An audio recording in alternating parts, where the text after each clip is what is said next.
podcasting from sunny Phoenix, Arizona. Welcome to Tips for Tour Operators, your podcast for growth hacks, marketing tips, and actionable insights from leading experts in the tourism industry.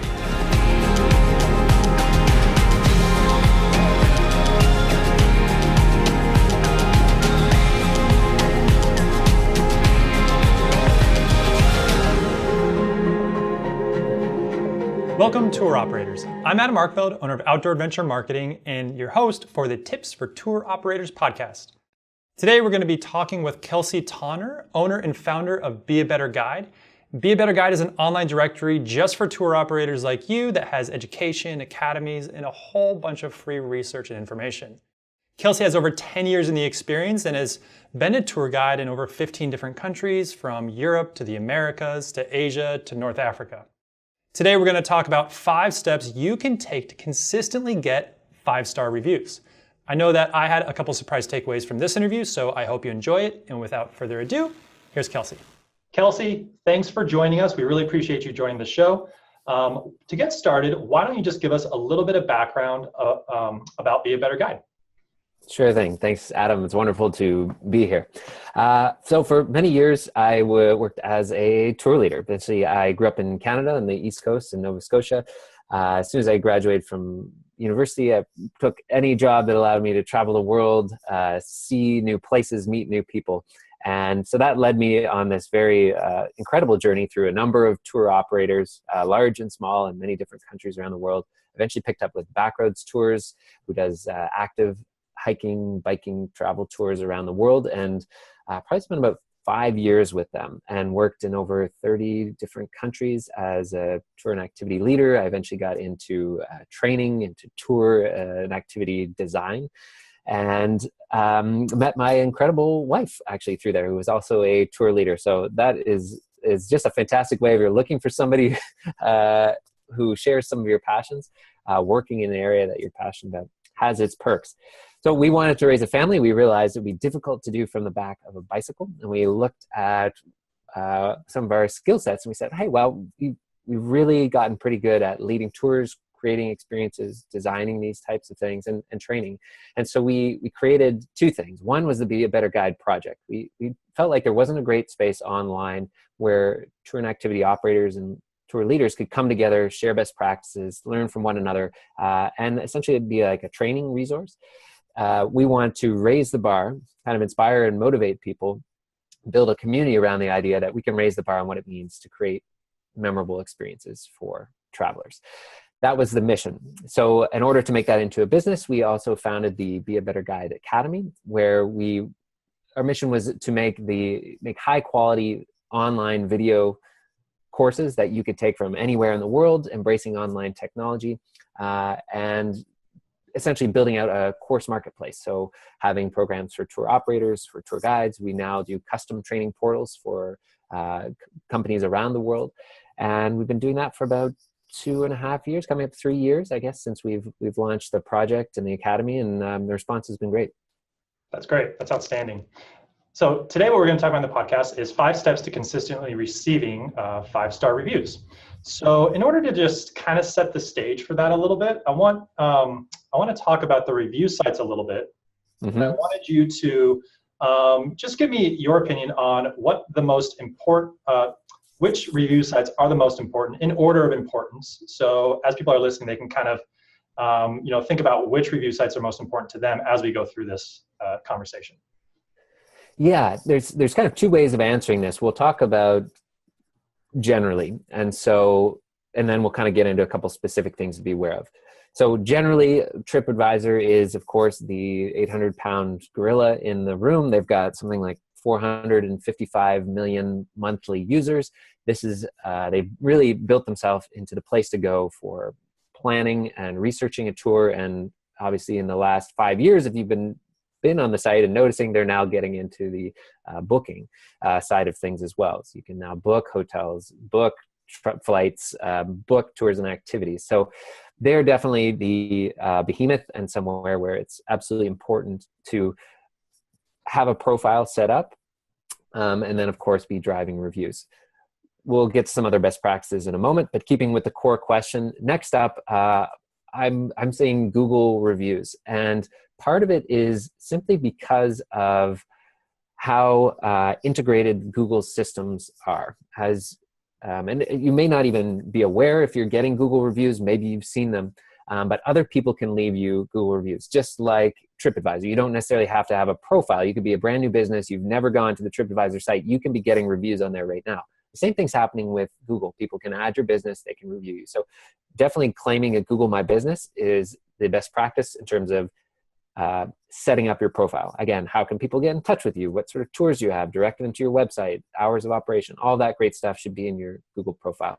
And you can quickly check this just to see how Google is using the reviews by typing in your keywords, like just do a Google search, and then typing in your company name. And you're going to probably be a little bit surprised that there are reviews showing up within the search results themselves in the boxes that show up to the right of the search results.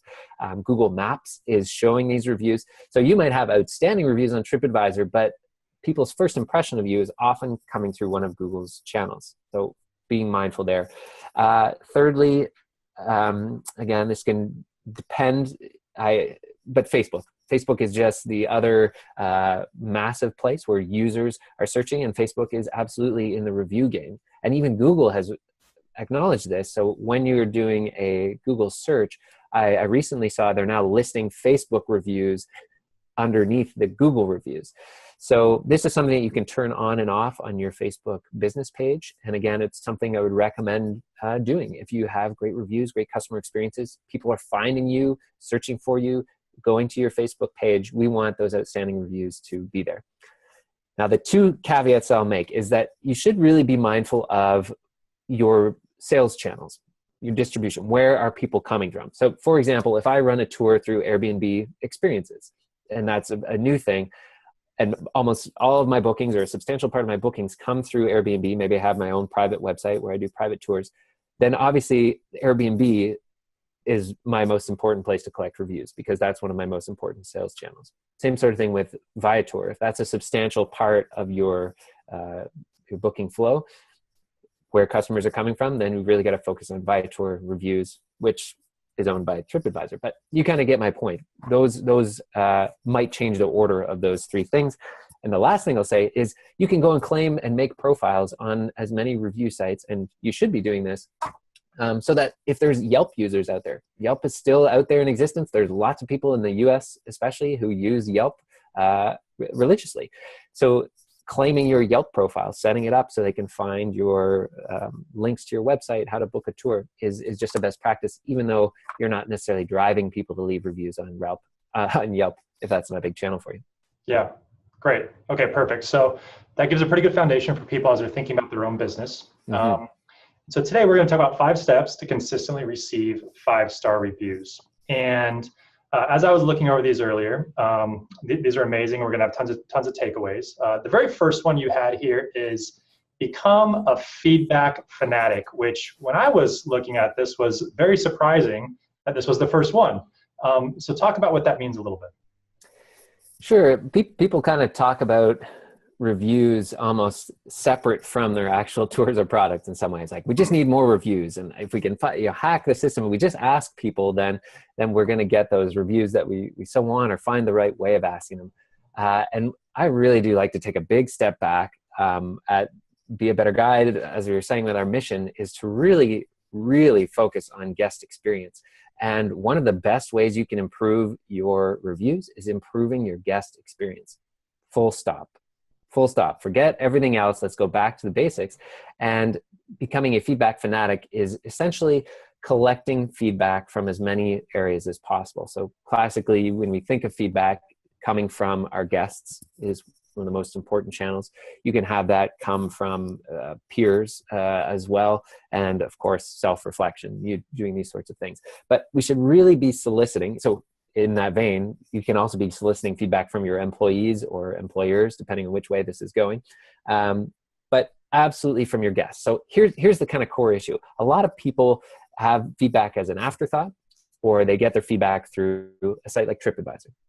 The downside to doing something like this is, one, you're reducing the volume of feedback that you're getting. And two, you're kind of airing your dirty laundry out in the world for everybody to see. It's great that you're monitoring those reviews. As we'll talk about, we want to be responding to them. But a quick example would be, hey, we hire on a guide, and the guide just isn't doing a great job. They get 10 to 15 reviews through TripAdvisor. They say, hey, this guy stinks. You adapt to that and learn. And we try to work with them. It doesn't work out, so we let them go. Now you've got 15 reviews that talk about how terrible your guides are, or this guide was, that are going to stick around for another year, 2 years, 3 years, 4 years, that are going to continually be part of your public profile now. Whereas if we had the opportunity to privately collect feedback in one way or another, we could really nip these things in the bud before they go to our sort of public review space. So that's kind of an area I think a lot of tour operators don't put enough emphasis.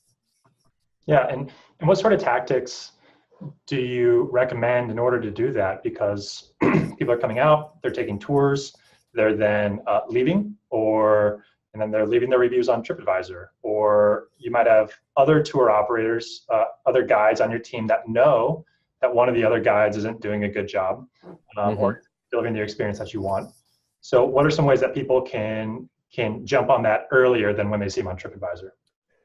Yeah, so it's always a balance here. Paper surveys used to be a common way you can hand these out. One issue with paper in this day and age is, of course, this is a bit of a make work project. If you've got somebody who's going to be consistently doing that work, analyzing that data, then that's a great way to get more feedback, meaning you hand something physically to your guests before they go as a survey. You can do that these days with technology pretty well. So having an app or even just a basic program like Google Forms is a free survey maker, and have it on a device, and then you can hand around something physical to ask. Thirdly, you can set this up through your email. So we should always be emailing our customers after the tour, collecting their email at some point during the booking process, delivering something of value to them in that email, not just an ask, hey, give us feedback, give us a review, but what can you give in that email is a great technique. But there's a great decision tree that I sometimes recommend. If we're thinking of, well, we want them to leave a public review if they've had a great experience, and we want feedback from them. So you could say something like, imagine this in the email. We've said, hi, thank you so much for coming on the tour. Here's something awesome, like a restaurant guide to the Gateway City, a little something on us. Here are some of our favorite places to eat. Oh, wow, that's right. You're engaging that principle of reciprocity where you're the first to give. You're much more likely that they'll in return do something for you. So then under that, we can say, would you be comfortable leaving a 5-star review for us? And then you have two options. Yes, I'd love to. I had a wonderful experience. When I click there, that's going to take them directly to the site where you want to collect reviews. And that can change. Maybe we want to focus on TripAdvisor right now. Maybe for a month, you want to have a campaign pointing to Google. Say, hey, we don't have a great Google reviews right now. Let's do a campaign where we're driving people to Google. Mm-hmm. Now, the other side of that decision tree is, no, but I have some feedback to help make your tour better. Right? When they click that, that's going to go to a private survey. And that can be made with Google Forms. There's SurveyMonkey. There are free systems, essentially, where you can then have a questionnaire. And it can be, you can put whatever you'd like in there. You can be giving an overall ranking to the tour. It can be overall ranking of the guide, just feedback. You can break that down. It can look whatever you like. But what you're doing there is hopefully presenting it to folks in a way that says, hey, online reviews mean a lot to us, but feedback is just as important. And we're always looking to grow, and your feedback would be appreciated. So even just presenting them that is a great impression, right? It shows that you're interested in their feedback. Plus, we're going to try and divert traffic from our online presence. Yeah, that's perfect, because if you're soliciting the feedback, but if they have a negative perception or something bad happened, they can divert to something that's not on TripAdvisor. So it's not just a generic, hey, hope you had a great time, please leave us a review. It's really steering them towards the 5-star, and then if it's not that, then here's another angle you can take that's not going to maybe bring down our TripAdvisor review ratings. Yeah, and it gives you the opportunity to follow up with that person, take an active stance, such that they might ultimately decide to leave a review if you did such a great job of getting in touch with them. Maybe you issued a refund, maybe you explained something, whatever that might look like, you can turn that into a positive experience for them. Right. Now, talk to me a little bit about the role of a mentor for a tour operator. What might that look like if a tour operator's never considered that? I know a lot of people probably haven't ever considered anything like that. They're just out there rocking and rolling. What would that look like? Well, there's a few ways to come at. We focus in some of our training on the mentorship role from sort of lead trainers to guides. But what we found when we started creating programs through our academies, for example, the Lead Amazing Tours program, which is kind of for entrepreneurs, and we started connecting people into a private online group. We typically use Facebook groups. But it was pretty magical. But basically what started happening is people started listing their frustrations, their grievances, their questions. Hey, what's your experience with Viator? Hey, I haven't been able to get into my agent. Hey, I just dropped hey, there's this issue on TripAdvisor. How have you guys handled this? And being part of these support groups has just an incredible amount of value. That's one way it can look. You can obviously look to try and build those private mentorship arrangements. Look, if there's a really successful tour activity business in your area, trying to build that relationship with them, going out, always approaching these mentorship relationships and how you might be able to help them in return is a great way to get that started. But there's just a lot of opportunity these days to connect with people online. We've got companies in San Francisco working with companies in Paris and sharing best practices, or maybe it's even the same type of company but who isn't in your geographical area. So you do food tours in Seattle and you want to call up or connect with a food tour company in Toronto, and maybe you can have some really fruitful relationship that's both mentoring but also just sharing best practices. So you can do that through online educational programs. You can do that obviously individually yourself, but I've witnessed the type of value that you can get from this. Yeah, so the constant learning. Yeah, Right, exactly. so number one, become a feedback fanatic. That's excellent. So the next step that you had was become remarkable. Explain that. Sure. So essentially the notion is that there's a lot of mediocrity out there when it comes to tour and activities. There's a lot of same. I have a great picture in one of my workshops when I was down in Miami. I was speaking at a conference and I took pictures of every sightseeing vehicle or bus that went by. And, so I probably got 9 companies, whether it's the Gray Line and Big Bus and Amphibious and Miami. And the question is, what sets these tours apart from another?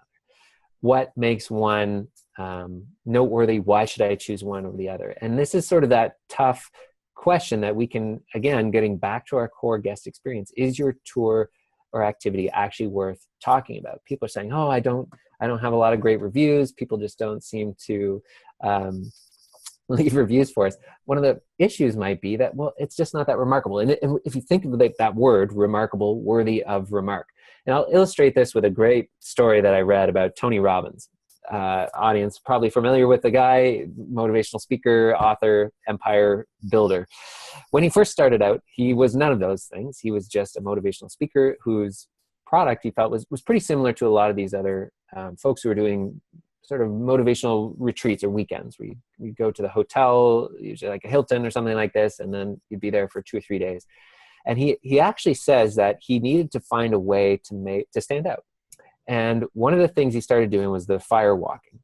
So he essentially got a company, I don't know who this company was or how that works, but they delivered hot, fiery coals into the parking lot, took all his participants outside, and then walked across these fiery, hot coals. Now, apparently, physiologically, it's not too difficult to do this. You or I could do it. And of course, there's nice symbolism with maybe some of his messaging that says you can do anything you put your mind to. We've got to overcome fear. But he was quite genuine afterwards in saying that, look, part of why he did this was to give people an actual memory, to give people something that was remarkable or worth talking about. So instead of around the water cooler on Monday when people say, hey, what did you do this weekend? It's not, hey, we went to the hotel. There was this guy, Tony Robbins. He had some great ideas. It was, I got to walk over fiery hot coals this weekend. I did something this weekend that I never thought that I could.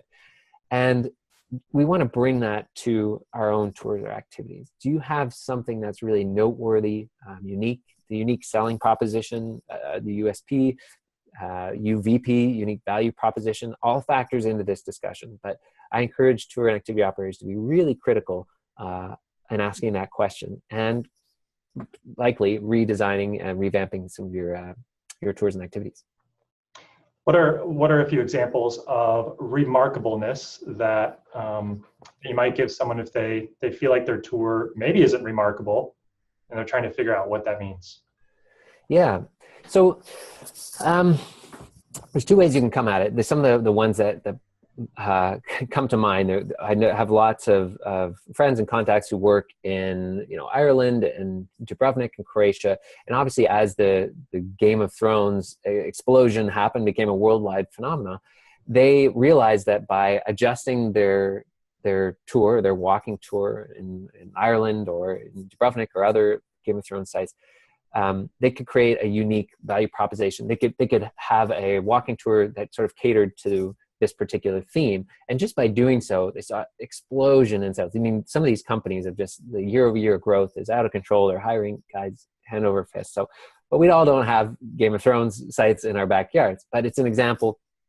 And that way, the other examples I like to think of are more micro. So let's say we've got a tour, but how can we really make it stand out or be memorable? So I remember doing a day tour in France. We were doing a bike ride and we had this picnic.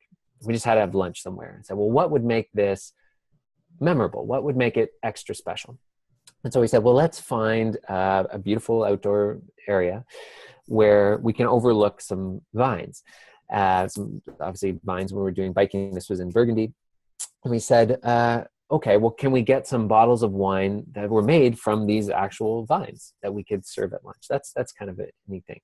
Let's get obviously some delicious and beautiful French food, some baguettes and wonderful cheeses. Let's present the food really nicely. What else can we add? Well, I got some of the classic French music like Edith Piaf, La Vie en Rose, and we had music playing over everything. All of these sort of small things that take what could just be a picnic, right? A cooler with some sandwiches and some sodas, into something that is a much more memorable experience, much more remarkable. So I could go on all day about these types of micro examples and how they really set the successful tours apart from not so successful ones. But those are a couple of examples of whet the appetite. What I love about the food one is that you will need to put a little bit of thought in ahead of time to actually figure that out. But once you've done that, your work is done, and it's the exact same amount of work as if you were just doing the regular cooler tour, right? So it's it's high impact with not a lot of investment when it really comes down to it, because you're just thinking through the experience one time, and then it's very, very repeatable, right? Yeah, absolutely. The other one we did when a similar tour, we were doing wine tasting, and these wine tastings are kind of like a dime a dozen in France. They're all have slight variations, but it's more or less the same experience. And we said, well, how could we do this differently? And I went out and found the most sort of engaging and enthusiastic and knowledgeable guide that I could find, which is obviously a huge ingredient to any tour experience. And then we brought them to the chateau, and in the basement of this chateau was like a 650-year-old wine cellar. These are the types of things that are just kicking around in France. And it was all dusty and cobwebbed. And I talked to the owners and say, hey, can we use this space? And that's where we want to make a really memorable, special wine tour, a wine tasting experience that you're going to remember, not just for a month or a week, but 10 years later, you're going to remember that experience. And they said, sure enough, we could do this. So we cleaned it out. We brought a wine barrel down there. We hung some candles. We had the guide come down and present the wines in the cellar. There were some downsides to it. We had guests needed to wear jackets. It was a little bit cooler. But the ambiance, the experience was that much more elevated. And like you said, once we set it up, it wasn't that difficult to recreate time and time again. Yeah, that's amazing. In our preparation, you also mentioned something else that might be a little bit counterintuitive for remarkableness. What's that? Well, the notion of removing something exceptional from your tour description. And you kind of have to do a balancing act here, because of course, if we're including unique, remarkable things, that's a selling point. So we want to let people know about it. But it's really difficult to wow and delight people if they know every single thing and are expecting every single thing. So whatever this looks like for you, try and have something really amazing that's not included in the tour description. And what tends to happen is there's that word of mouth effect. So all of a sudden people start raving about that feature, about that thing that happened on TripAdvisor.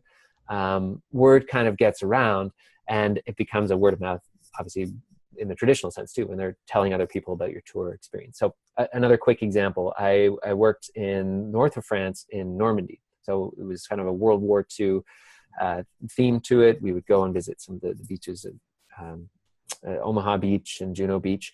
And one of the things we took a little work, but we found a gentleman who was actually part of the French resistance. So he was like 92 years old, a lovely, sweet man who we essentially had an arrangement where he was able to come to our lunch. Same sort of thing. We would go to a small restaurant, but he would join us, and he presented for a little bit, but it was kind of like a Q&A, and he shared what it was like when France fell, when they were occupied by the Nazis, what it was like under the regime, how he got involved personally in the resistance, what it was like, some of the unbelievable things that he hasn't experienced. And we would do that on every tour, but it wasn't in the tour description. Right. So this was almost always the highlight of the tour, the thing that people raved about, just this incredible experience that people couldn't find on their own. Right. Imagine any of us, you or I, could get on a plane tomorrow. We can go to Omaha Beach. We can visit these cemeteries. But that's just an incredible experience that people were wonderfully thankful to have. And it wasn't in the tour description. So that's an example of how you can really impress your guests. Yeah. That's brilliant. It's kind of the same as the previous one. You don't actually need to do anything. If your tour is already amazing, if someone's sitting there thinking it's already amazing, yeah, you just remove one thing that the guest may have expected before, and then all of a sudden the fact that it's a surprise makes it so much more valuable. That's awesome. Yeah, absolutely. And it is a tough balance, because I know some of you are thinking like, well, you want to have those unique selling features, the things that differentiate you from the other tour. But it really is an effective strategy. And when we're looking when somebody's sitting there thinking about whether they should write a review or not, those little things, those little like over the top, obviously anytime you can exceed expectations, but especially if it's something really special like that, that is a reason to go leave your review, and you'll see a huge spike in your reviews as well. You know, that's really interesting, because you could almost argue that you might get less bookings. Let's just say that you might get less bookings because you left out something amazing. However, people go through the experience and then it surprises them, and then it becomes much more amazing than they anticipated. And then in turn, they want to leave a review. So it's almost like the long game. You know, maybe, I mean, this is all very kind of theoretical, but It's almost like the long game, where it actually encourages the reviews more. Because if you expected it, and then either it met your expectations or potentially let them down, that's not noteworthy because you already expected it. And then your review is, somewhat, it's maybe not that important to you. But if your expectations are low and you exceed them dramatically, then all of a sudden the compulsion to leave a review is just much higher. So I really like that. It's a great cycle. And you can do small things too. I mean, I think having special access to a person, or special access to places that the average traveler couldn't get to, is just incredible value. But also just think small things too, like the fact that if you don't have lunch included in the tour, but you can provide some other sort of snack or food. Or I remember going on a tour in Vienna in Austria, and the tour leader, the Neapolitan wafers are very famous in Vienna, and they were like handing them out, and we ended up having like 2 or 3, and we got to taste a little other Viennese snacks, and it was amazing. And it wasn't part of the tour description. It was just that, oh wow, that's super nice touch. And again, that was something that we'll see coming up in your reviews. Great. Okay, so the first tip that we talked about was become a feedback fanatic. Second was become remarkable, which we just talked about. And the third is understanding your guests' expectations. So this kind of hones in on the issue of guide and tour leader training. And this is somewhat aimed directly to the tour leaders, but also to us as maybe tour operators or tour companies who employ people. We want to connect up our guest expectations with our tour leaders or field staff's knowledge of those expectations. Something that is almost always absent from training programs is really thoroughly going through what guest expectations are on that particular tour. This could involve going through with your guides the sales page is an obvious one, on the web page, going through the emails that they've sent guests, being really explicit with your guides about, hey, here's what we've said we're going to do. Here's what their expectations are. Here are your deliverables. And most guides don't really have a great sense of that. Again, across multiple tours, this can become more complicated, or you have to understand, hey, what is that person expecting on this tour versus that tour? And being really mindful of that, because everyone, is always looking for ways that they can go above and beyond, exceed expectations, but you can really, it's almost, I forget, I was going to list an example, but I've already can see that it's not going to be that helpful because I'll screw it up. But the notion is meeting expectations before exceeding them. And I know you've got a couple questions here, but we can get into that a little more. Well, no, I mean, as you were talking, I was thinking maybe we should have done this as number 2, because first meet your expectations and then and then become remarkable, and exceed them. But you did talk about a way when we were prepping, talk about a way to kind of mine the reviews to help figure this out. So would you explain that a little bit? Sure.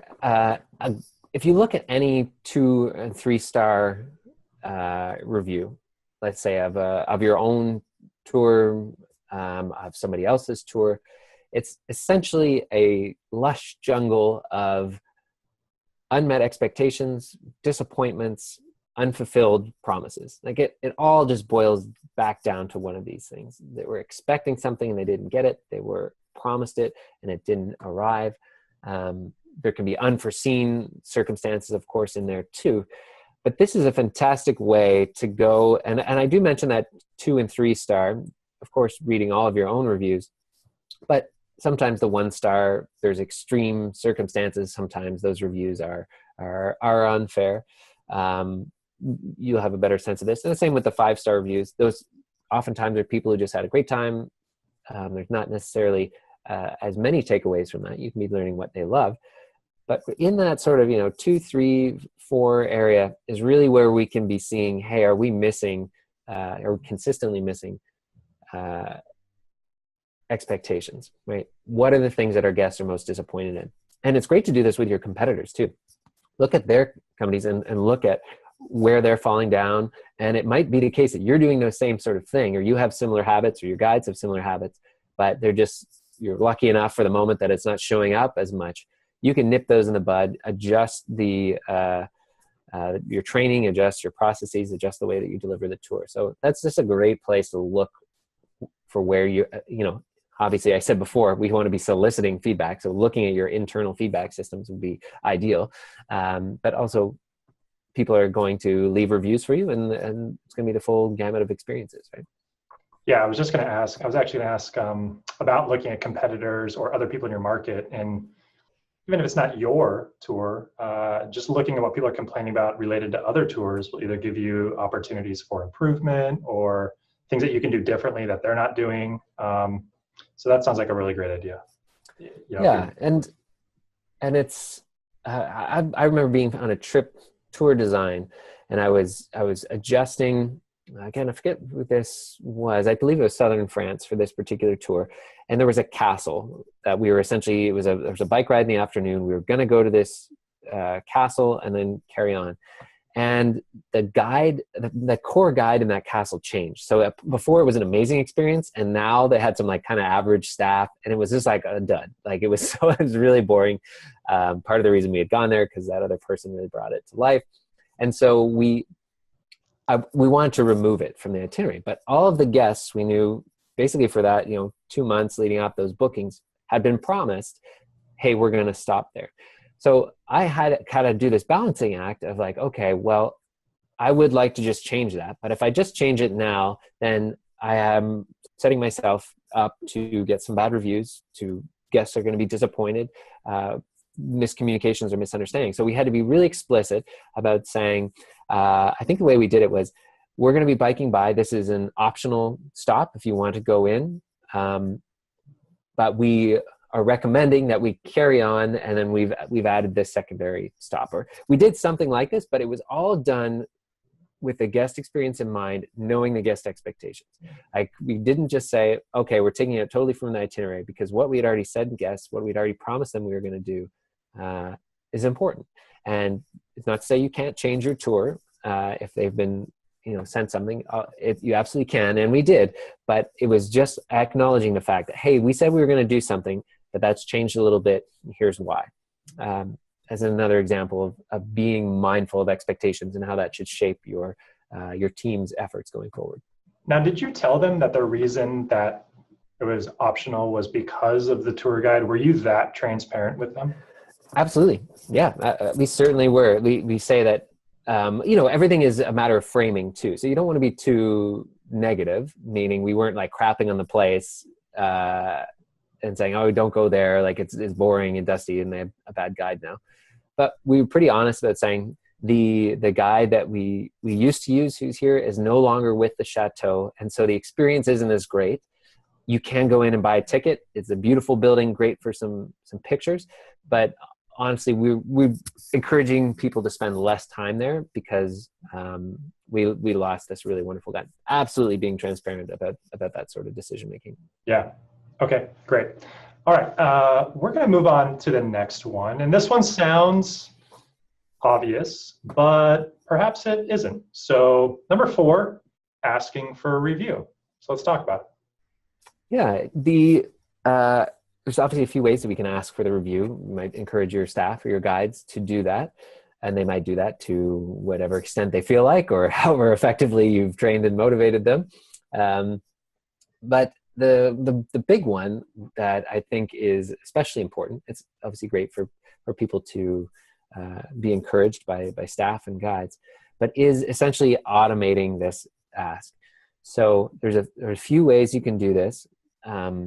If you absolutely should be using an online booking software, and in almost all cases, there are some exceptions where it may not make sense for some businesses, but just this is really the approach we should have, because there's just so many advantages, too many to go into at this moment. But one of the biggest ones is that you can automate your ask for review. And just like we said off the top in that conversation, we want to have that be an automated process. So every guest that comes on your tour, you're delivering something awesome, of value, and you're asking for feedback/review, depending on what you want that to look like. And when it's automated, you're automatically going to see an increase in the number of reviews that are going. The bottom line is we have to get someone else to do something for us.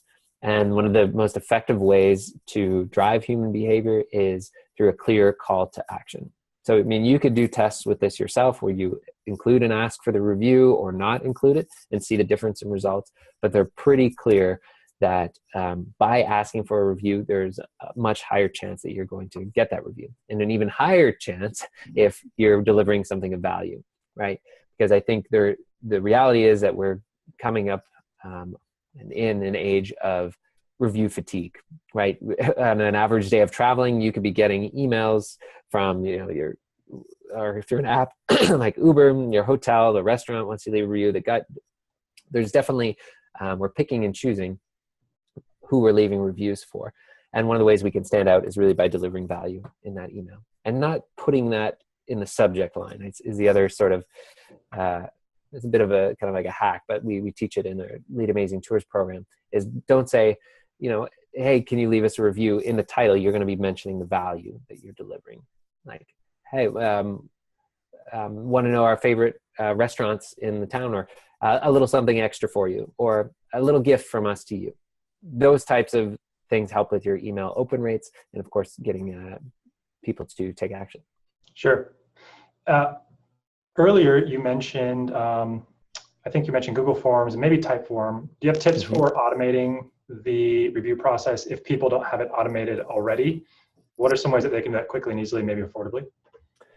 Yeah, through an online booking software is honestly the easiest way. Any of the popular ones that are out there. Honestly, a lot of those software companies are really great. So just to name a few examples in no particular order, but Peak and Fair Harbor and Resd and Bookio, Treksoft in Europe, and the list goes on, Resgo, Checkfront. All of these will give you the ability to automate that email and include whatever you want in it. And if it doesn't allow you to have an attachment or anything like that, you can always put URLs or links in there. So if it is like a PDF restaurant guide, you can put a URL where you're storing that online, and they can get it that way. And then being pretty explicit. Now, a low-tech solution that, in my opinion, is not as good, but better than not asking is TripAdvisor's Review Express. So Review Express is essentially a tool where you can hand a lot of that process over to TripAdvisor. And I would only recommend using Review Express if you don't have a booking software system, would be my main thing. And part of the limitation is it's only for TripAdvisor reviews, right? So when we're talking about getting reviews on Google or sending them to a Facebook page or Yelp or another place, we're not going to have that flexibility. But what you can do is take your customer list, you upload it to TripAdvisor, and then they will send out emails for you. It's like, hey, we saw that you recently went here. You might be able to customize that message so that's coming from your business. And that's great. It's going to definitely increase the amount of reviews that you get on TripAdvisor if you're not asking for the review via email yet. But again, it has limitations that I think if you're already using a booking software, you can just set this up. Say, within 24 hours after the tour or 48 hours, whatever you choose, send this email. And that's where you'd ask for that review. Sure. I was having breakfast yesterday morning with two tour operators in Phoenix, and we were talking about TripAdvisor reviews. And we were talking about being at the top. And one of them was expressing frustration with having a lot of reviews and a higher average rating than tours that were ranked above them in TripAdvisor. So along the lines of, asking for reviews and the TripAdvisor algorithm, can you talk a little bit about what you know about that algorithm and maybe what you would tell someone that was expressing that frustration to you? Yeah, I am certainly not an apologist for TripAdvisor. There are all kinds of people that have, I feel, justified frustrations with what they're doing. The fact that they're now moving into the booking space also is kind of calling into the question their neutrality. The issue of fake reviews and sabotaging is all present. So that's the first caveat. But taking a step back, what we do know and what TripAdvisor says about their algorithm, it's not published. It's a part of their intellectual property. But they do say the three biggest things are as follows. Your average review rating, which is quite obvious, and far and away the most important. Secondly, in there is the quantity of reviews. Meaning the more reviews you have, that will be better for you, as long as they're great. So for example, if there's somebody has a 4.9 out of 5 rating and they only have 5 reviews versus a 4.9 rating and you have 1,000 reviews, who has the 1,000 reviews will be put higher. And it's just having to do with accuracy. Thirdly is the recency of reviews. And again, this is done in the spirit of being as accurate and up to date as possible. So we understand that businesses change through time. It can be different staff, ups, downs, these sorts of things. So your more recent reviews are weighted more heavily. And that's both good news and bad news. So if you took over a business or you had a rough patch or you did let some staff go and your reviews are better now, that's great because those will be worth more. It's also a bit, you have to be mindful of it because let's say last year you got all kinds of great reviews, but this year they're really sort of dropping off, or the volume has gone down, or you're getting more lower reviews. Those are going to be weighted more heavily. So focusing on getting a steady stream of 5-star reviews kind of hits all three of those buckets, right? Steady, meaning volume, we're getting lots. well, I guess steady refers to the recency, right? We're ongoing and continuous. The stream refers to the volume, and then the 5-star reviews gives you your average rating. Now, why that might be happening with the example that you're talking about could be something to do with there's a lot that goes into the TripAdvisor algorithm that they don't share. They do share that they're constantly putting in efforts for fraud prevention. So that could be something that's impacting your score for one reason, or your ranking for one reason or another. An example would be this: there's some companies that have been burned by this who use just one iPad, and they encourage people to leave a review right from that iPad, log into their TripAdvisor and leave a review, maybe over lunch or at the end of the day or something. And they can be flagged for fraud, because now you have all kinds of different reviews coming from one IP address or one device. And TripAdvisor could, again, we don't have details on that, but they've explicitly stated that is something that is a cause for concern, right? That's the same sort of thing as you going on and leaving a bunch of reviews, creating a bunch of accounts, all from one computer. So advice: absolutely follow the TripAdvisor guidelines. It's only one page. It's worth reading to make sure you're not doing anything. A great example of this is you can't offer something in return for the review, whether that's discounts or vouchers, any type of behavior like that. And believe me, your competitors will be the first to report this sort of thing. It's a dog-eat-dog world out there in some places. So follow the guidelines. And then secondly, and part of those guidelines are stay away from buying reviews. There's tons of online services out there that will say, hey, we'll climb you to the top, use our services. Just know that Facebook takes that, not Facebook, I'm sure Facebook will take that really seriously too, but TripAdvisor especially will punish you for that. And they're tracking all this. They've got enormous staffs, and their credibility has been tarnished, I would say, because of the presence of so many fake reviews, people who have manipulated the system. So they have a huge department that focuses exclusively on this. And you don't want to be on the wrong side of that, because it really can affect your reviews. Their business, to a large degree, their business depends on it, and their credibility depends on it. So absolutely.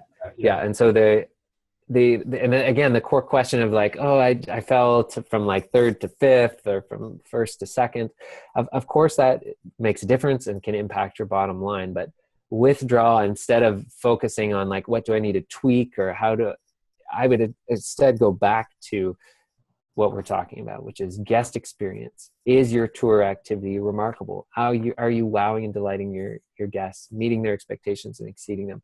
And then the review question really will set yourself up for success with some of the processes we're talking about, including asking for the review. But if you get that core thing right, then hopefully your TripAdvisor woes are going to go away, because other things are kicking in there too, right? Word of mouth, where people are going out and recommending your tour.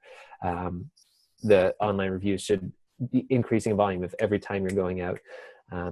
And it's just one of those realities that there's so many companies out there that, just by nature of being a smaller company, if you have less volume of people going through, it can be really tough to compete against somebody who's doing a great job and servicing 7 or 8 times as many customers. And so again, TripAdvisor has this algorithm that they keep quite private.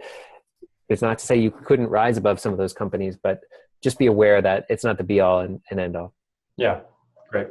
All right, so our last tip is responding to all reviews. And I was actually surprised to see this as a tip.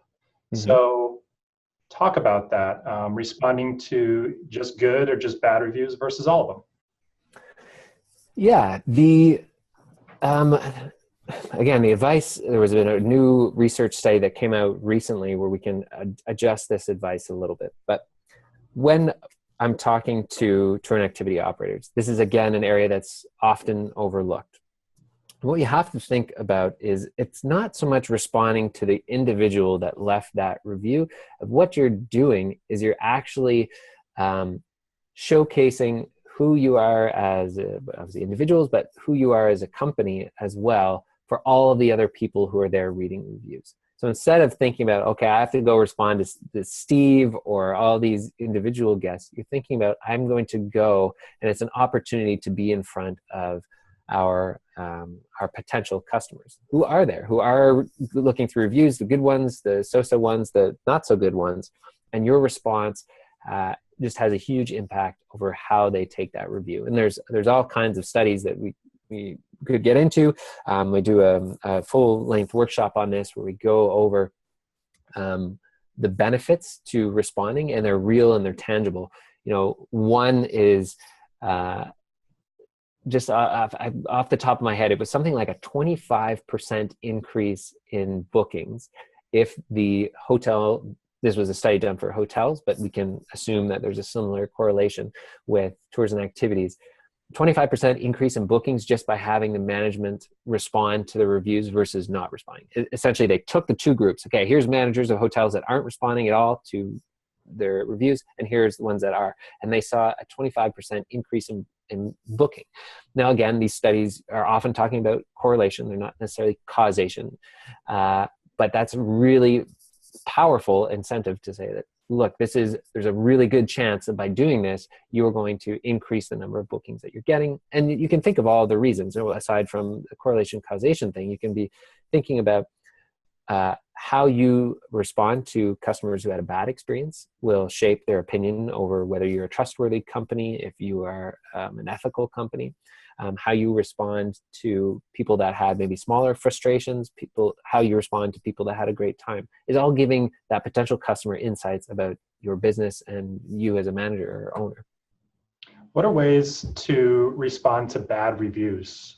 Most of the advice that I've heard is don't respond to them. Just ignore them to some degree. But how do you respond effectively to a negative? Yeah, but not good, not good advice. You absolutely. And this is clear in the latest studies that came from Revenate and TripAdvisor and Google. Responding to all negative reviews is super important.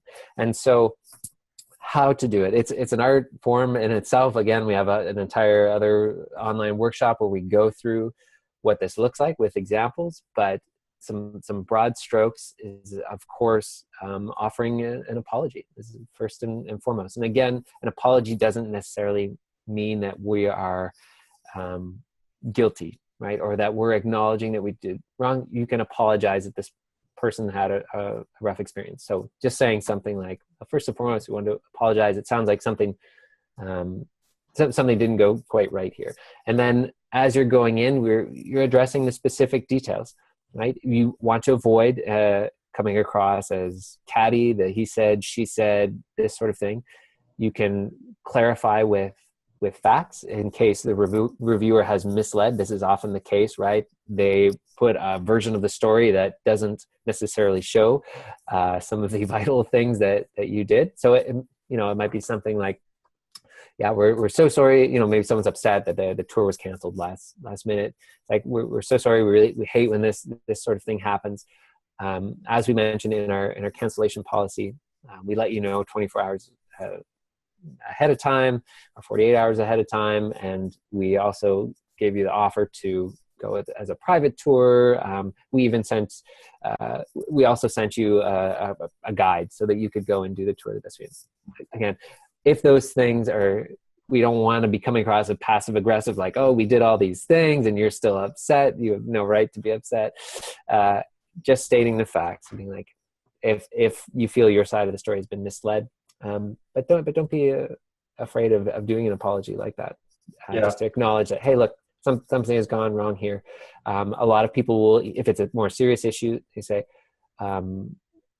they'll indicate that they're following up with a private message, like, email us, or I'll be in touch, or can you be in touch with us, showing that, hey, look, something went wrong. We want to follow up and make this right, whatever that looks like. And again, you're using a lot of judgment. Another thing would be not to be too professional. I think you before the interview, you asked an example that people could go and check out, and they're great. Let me just pull up Vantigo, Vantigo tours. They are in San Francisco. They're just one example of a company that I think is responding really well to their reviews. They're positive and they're negative. It's not to say they're perfect, but just an example. And one thing that they do really well is they're a little more casual in their approach.